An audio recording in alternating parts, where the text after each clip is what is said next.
Alrighty, industrial market revolution in America and Britain from the 1790s to the 1850s.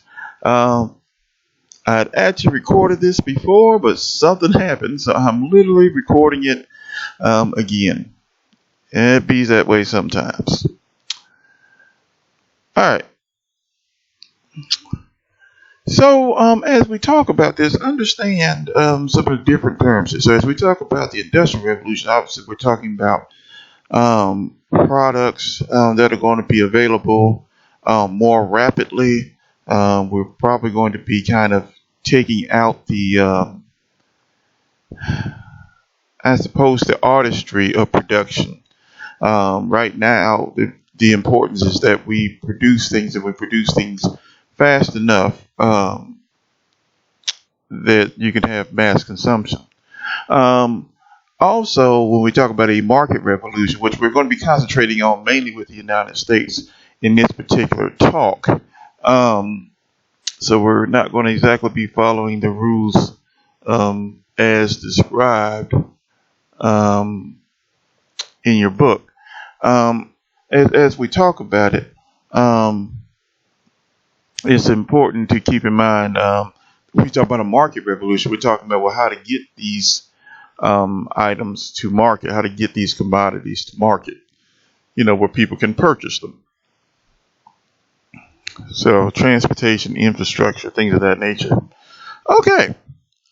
Certainly, one important thing as we talk about, um, I suppose, one of the great British industries, one of them will be weaving.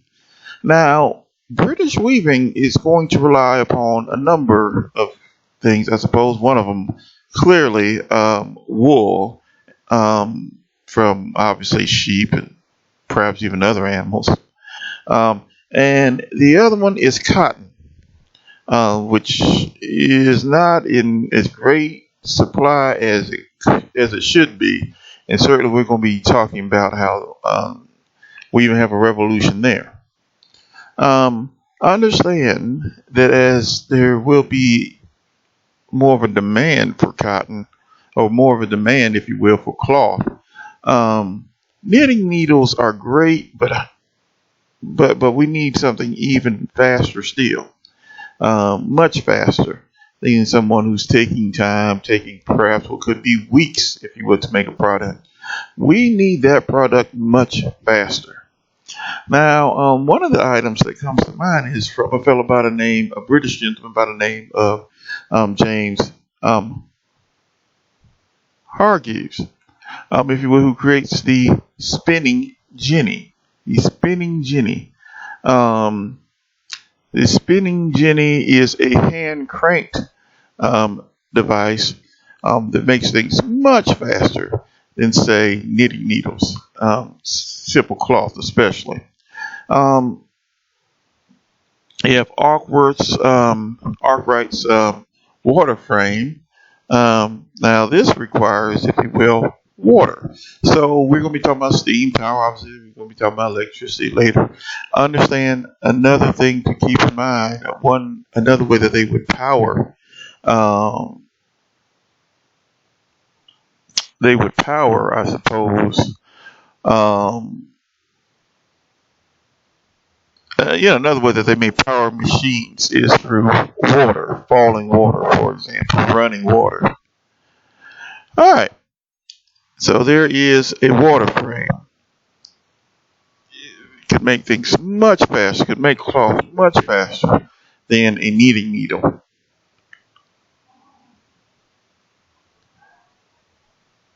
All right. We also need to look at steam and steam technology. Now, one way, if you will, that they tried to, one task that they used steam technology for was draining the coal mines. Coal was clearly an important, if you will, product, as obviously it heats, it does other things too. In order to drain, if you will, the coal mines, a gentleman by the name of Savory decided that what he was going to do I believe Thomas Avery, what he was going to do was to create a steam pump, and this steam pump drained, if you will, the drained, if you will, the water from the coal mine, um, steam powered. The other one was Mr. Newcomen. I think it's Robert Newcomen, who created, if you will, an atmospheric engine, which also had the purpose of draining these ever so important coal mines in Great Britain. Well, as we leave 1698 and 1712, we then run into James Watt. And James Watt creates a steam engine, once again, that could possibly power factories, and will later be the idea behind, if you will, Robert Fulton's steam vessel. Now you're not as um, now you don't have to go wherever the wind takes you. Obviously, you're trying to steer the wind to get where you need to go, and you should be successful at it. But now, you don't necessarily have to rely upon the wind to power your sail. You now have a big old steam engine, and a wheel, if you will, that will move you, on the ocean or river, what have you. Um, like I said, this will allow for steam powered factories, for high powered tools such as the steam hammer, um, which was very good at, if you will, forging iron and steel. Um, the steam press, um, if you will, that will allow for um, newspapers and books, to be printed much faster than you could by hand press, where by your hand you would, open, close. Well, now, if you will, a steam press, powered by steam would be much faster, not necessarily dependent, if you will, on the power of man, um, much faster. And of course, this steam technology will allow for mass production, for things to be created um, in larger numbers and much faster for people to consume and therefore make a profit. Speaking of mass production, another person that we have to keep in mind is an American um, by the name of Eli Whitney. Eli Whitney was from Massachusetts, and he ran into a problem. The problem was um, how to generate more cotton for Great Britain and America. Understand that the tobacco market in America is in decline, and as it is in decline, um, slavery is on the wane. What other products can slavery, um, you know, um, benefit? Where is there a place for slavery, where slavery can work a product that will be profitable? And so they were thinking maybe cotton, but it takes too long to take the seeds out of cotton. And thereby they came up with the cotton gin. And the cotton gin did what? It separated the seed from cotton fibers. It separated the seed, if you will, from cotton fibers. Separated the seed from cotton fibers. That resulted in increased production. You can make more cotton, more cloth, and also, regrettably, also allowed for more slaves, required more slaves. Now, later on, because simply put, um, he just made a bad business arrangement, to be honest with you. He kind of overcharged. for his cotton gin, and people just found ways to make it more generic versions. And as a result, um, he went off, if you will, to help out the military. And he came up with an idea in regards to making carbines. So instead of making one whole carbine at a time, another whole carbine at a time, he said, "Hey, let's just make a bunch of parts. You know, figure out how you make a carbine. Make a whole bunch of parts. Just tons of parts, and then, as you need more for wartime, you just put the parts together." Um, this idea of interchangeable parts, and this idea of what? Mass production.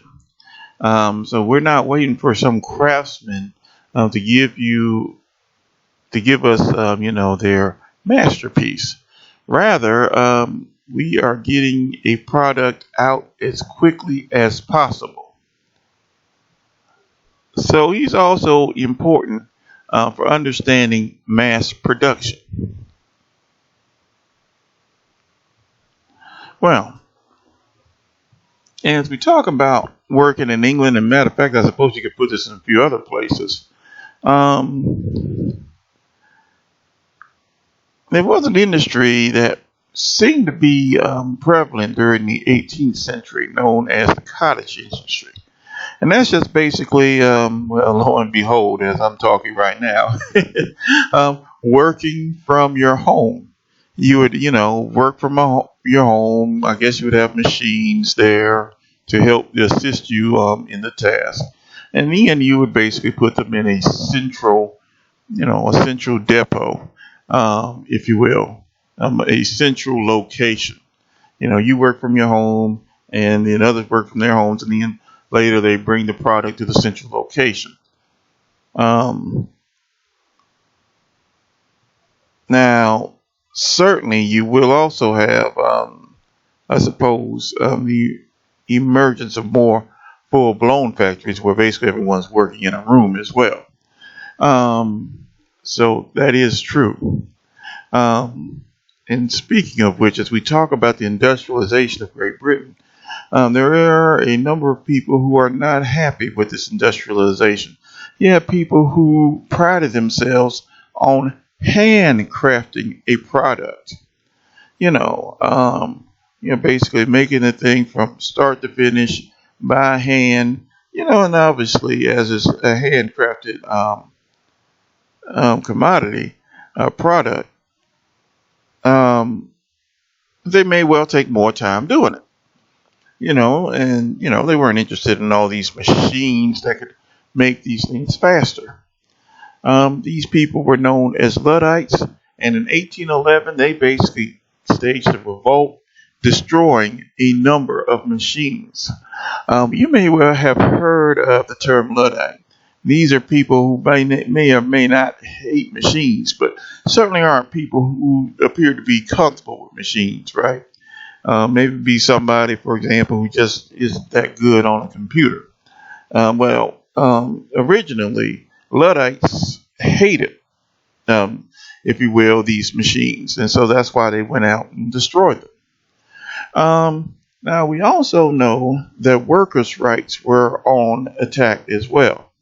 From, of all places, the government. 1799, as you see, to 1824,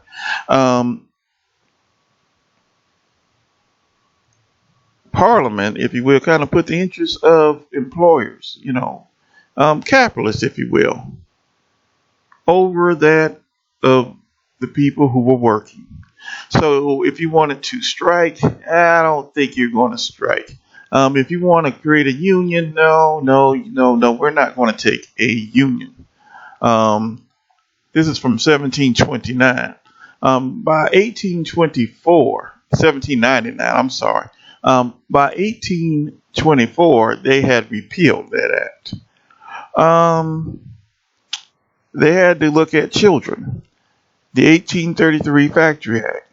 Understand that children had to work long hours, or they were working long hours. One of the reasons was because they were cheaper. The people loved to hire these children. They were cheaper, or at least they paid less for them because of the fact that they were children. They didn't have families, if you will, depending on them. At least that was the perception, like a man would, like a grown man would. And on top of that, depending upon the job, children being smaller could probably get into more, could be more accessible, say, especially something like a mine or something like that. Well, at any rate, they decided to reduce the work hours for children in the Factory Act. First of all, if you're 8 years old, you shouldn't be working in a factory. But then, if you were from 9 to 12, your working hours were reduced to 8 hours. And if you were 13 to 18, you could only work 12 hours in a day. Now, clearly, we think that's way too much. But progress has to start from somewhere, right? I'll also tell you that there was a minimal schooling as well. They said, hey, also these children need to be in school every day. 2 hours of schooling. Something else to consider, right? So clearly these folks are not exactly to the point where we are, but you got to start from somewhere. In 1844, if you will, they came up with another Factory Act, which reduced access, if you will, for certain types of machines. Some of these machines are, well, they all can be dangerous, but some of these machines are even more. You could lose limbs, you could be killed, so on and so forth. And so what Great Britain said was, hey, some of these big dangerous machines, we want you to fence those machines off. And certainly we don't want children having access with these machines, at least too many of these machines. We don't want children cleaning these machines or handling too many of these machines. Hey, we understand that industry must push forward, but not at the expense of our children. All right, so as we talk about the American Revolution, I guess you could, okay, it's not good. Clearly, British mercantilism delayed, if you will, the American Industrial Revolution. There were many things that the Americans were not allowed to make. They were not allowed to make hats, for example. They were not allowed to do much with wool. They weren't allowed to make things out of iron. Mine the iron in America, take it out of the ore, smelt it, make it into iron bars, but only to transport it to Great Britain, where they would make things out of the iron.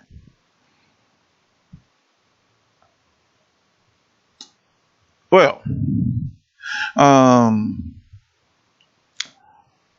they a lot of the things that they had to do, they had to bring raw materials from America to Great Britain. So it was stunted in some ways.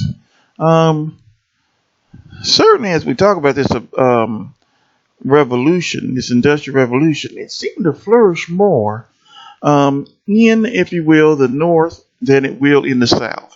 They're producing more cloth in the North than they would in the South. Iron products in the North than they would necessarily in the South. More factories in the North than there are in the South. This is not to say there are not factories in the South, but certainly there seem to be more in the North. This American Industrial Revolution will also benefit from the old immigration. That is to say, people from especially Ireland, but also Germany and Sweden. Germany and Scandinavia. Sweden is a Scandinavian country, but I meant to say Scandinavia as a whole. And understand that this American Revolution will once again tie into a market revolution that is aided by corporations large investments of capital, whether that be money, you know, slaves, um, tractors. Well, not tractors. I'm not sure what the world's telling you there, but you know, capital is really anything that facilitates production. So it's not just money. And advances in transportation and infrastructure, which we will certainly be talking about here um, pretty soon. Different types of modes of travel, roads, canals, so on and so forth. All right. So as we talk about American labor, few things we got to talk about. One of them is Samuel Slater, who actually brings, um, who's from Great Britain, who actually brings this idea of factories to America. Some of the early factories are coming, if you will, from Great Britain, the idea to America.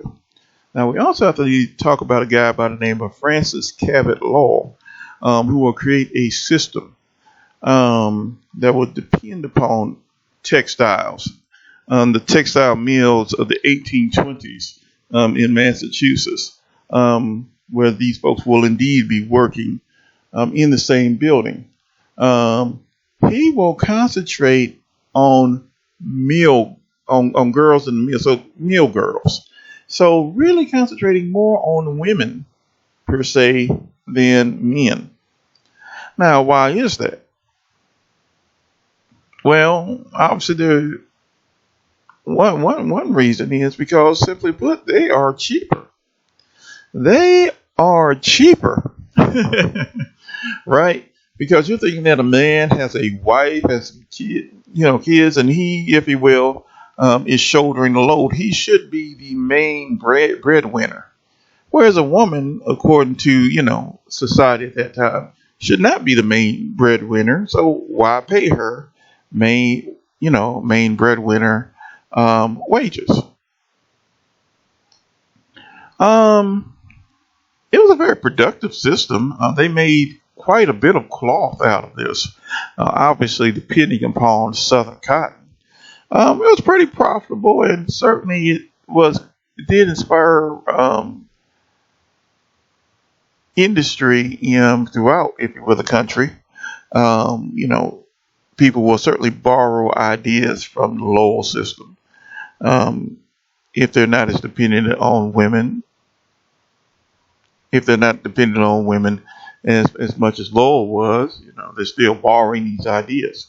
Now, understand that in just about all of these factories, there are unsatisfactory work conditions. Oftentimes dangerous. The machinery is dangerous.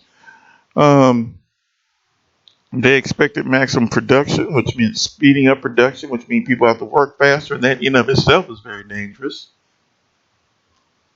But they were paying wages, but the wages were not necessarily very good. But at the same time, people depended upon these wages for what? Food, housing. Many Southerners said, "You want to get on us about slavery? What about enslaving people to a small check here for themselves to live their lives?" The idea of wage slavery. Um,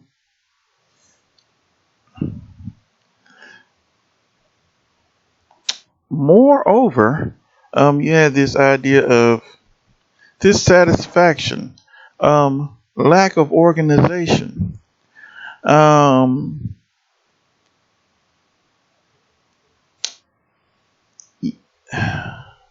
which led to the development of unions, such as the National Trades Union. Um, and of course, a number of strikes. Unions negotiating for wages, so on and so forth. And a lot of employers were like, you got to strike. Well, simply put, I will break the strike. And how I will break the strike is I will hire someone to work while you're striking. You don't think you can be replaced? You could be replaced. I will hire someone to work while you are striking.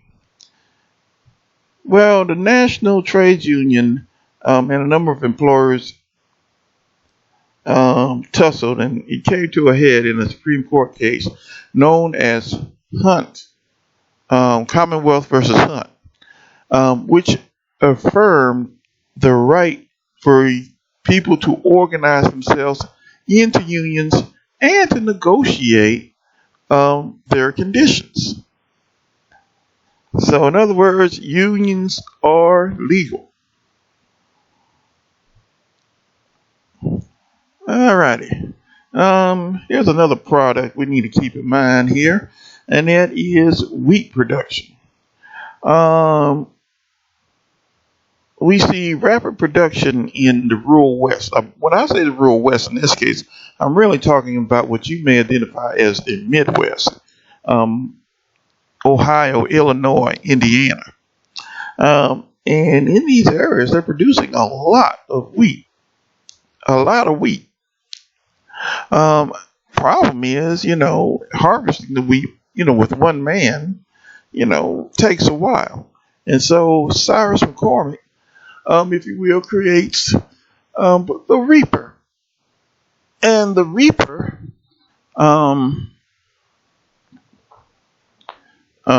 is a horse-drawn vehicle that, if you will, creates, can, if you will, harvest wheat much faster, much faster, several times faster than a man ever could. What does this do? This brings about, more wheat production. Obviously, farmers in the Midwest are going to profit from this in addition to sustaining their families. So the mechanical reaper, Cyrus McCormick was an American, if you will, and American with a great idea, I suppose. So as you see here, it's a mechanical reaper, but it is horse-drawn. Now, as we talk about the market revolution, talk about transportation, one of the more important modes of transportation is going to be the railroad, the iron horse. Now, the iron horse, if you will, was created in Great Britain. Early 19th century. And it arrives in America in 1829 under the Baltimore and Ohio Railroad. So much earlier than you will see cars, right? Now, originally they were steam powered. So you would employ steam to move, if you will, these engines. Now, also keep in mind that they're not necessarily bringing about these trains for people to go on, romantic rides and people to see the country. While you're more than welcome to do that, I suppose, in some of these trains. But they're really doing it to move freight from one part of the country to the other part, from one state to the other part, right? Once again, moving things to the proper markets, and so it's much more important, I suppose, as transporting or hauling freight than passengers. Also, I should say that the railroads were much more developed up north than they were in the south. One thing to keep in mind, that the north, probably around this time, outnumbers the South 2-1. This is including slaves. So they had greater numbers. Two, you had different gauges of rails in the South. This is to say the width of the rails. So in the South, you may well have rails that are, from state to state, different sizes. So once you cross into another state, another southern state, you might be you might be in trouble here because, simply put, the train can't cross it because the gauges are different. whereas in the North, the gauges were much more uniformed. This will be a particular problem during the Civil War. Okay, you also see, kind of the rapid growth of rails, if you will. Particularly, pay attention to the Northeast, right? The Northeast is really, really growing here. Like, in, I suppose New York, in New England is really growing. And the South is pretty slow.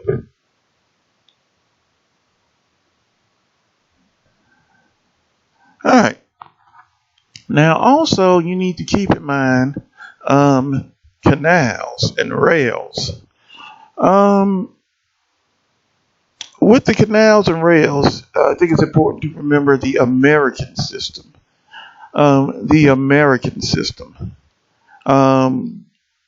Particular part of the American system that talks about infrastructure. That it was important in order for the America to be economically viable that you have the infrastructure to move, if you will, these products to market. One thing that people talked about, and it was implemented, was the national road. The national road. Now, originally, the national road was hardly a national road because it was really barely 2 states long. Then later, it'll go out into, let's see, I suppose, all the way to Vandalia, Illinois, then St. Louis.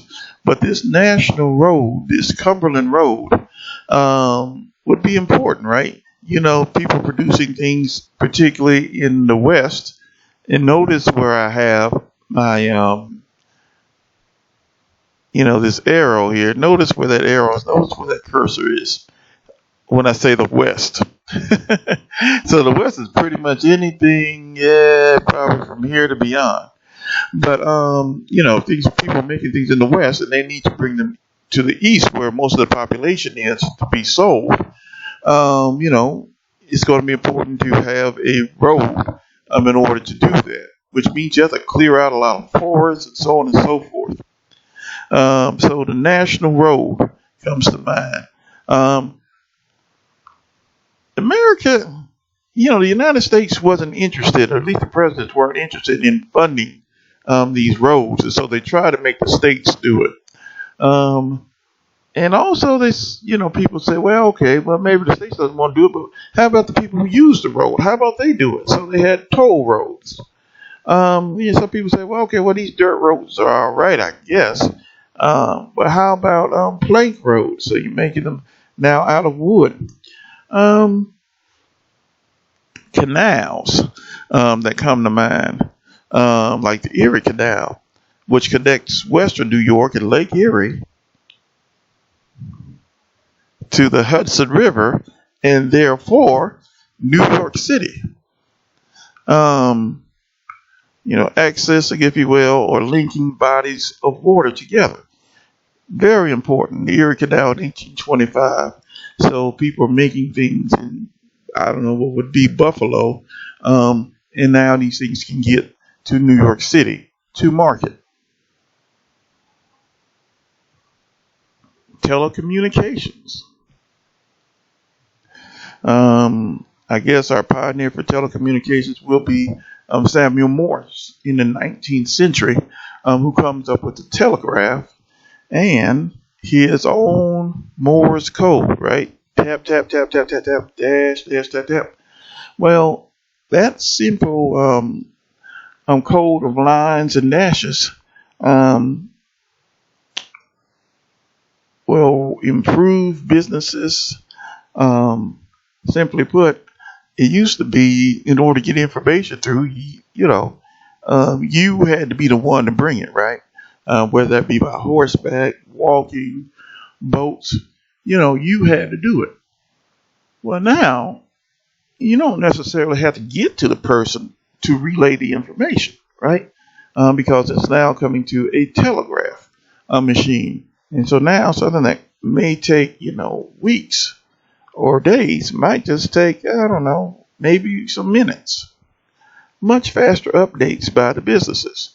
And railroads need order. Railroads need information to function. And this, and if you will, this telecommunications, this telegraph machine has rapidly, improved the speed of business. It was also important for government. The Civil War, for example, Lincoln will rely upon the telegraph machine to,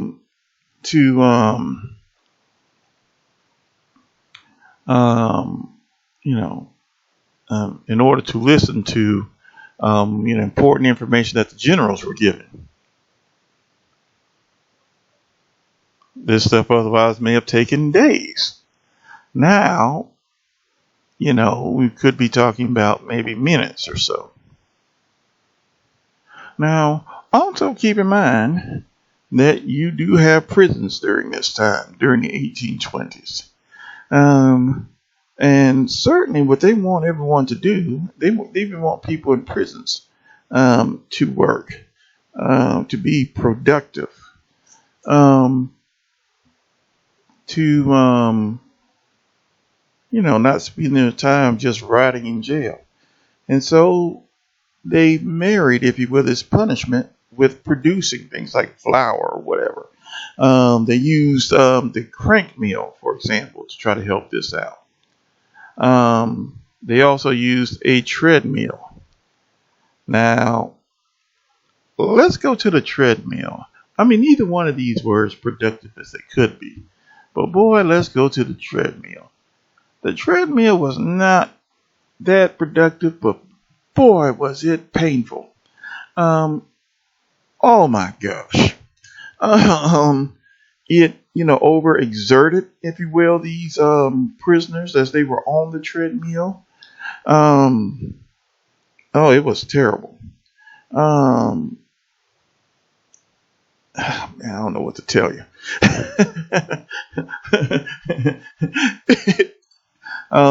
If my memory serves correct, it may have even come close. It may well have killed some of these people.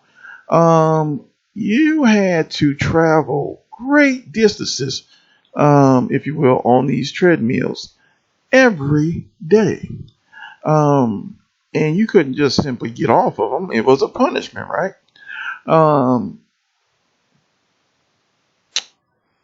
Later, as it had gone from Great Britain to America, and from north to south, the slaves also, they used treadmills to punish slaves. Well, in 1833, if my memory serves me correctly, in South Carolina, they had these laws. Now the laws didn't ban whipping, but it banned treadmills. That's how severe these treadmills were. That's how torturous these treadmills were. Now, of course, the treadmill you're on was based off of this, but clearly with no intention of punishing you, or certainly without any unintended consequences of being lethal. But at any rate, they tried other ways to make prisoners obviously productive, working in prisons, making things, and so on and so forth. But certainly the crank mill and the treadmill, well, especially the treadmill, may be considered a blot, if you will, on that effort. All right. If you have any questions, please let me know. I'll probably have some questions up for you. I might actually get you a couple of videos to add to the point of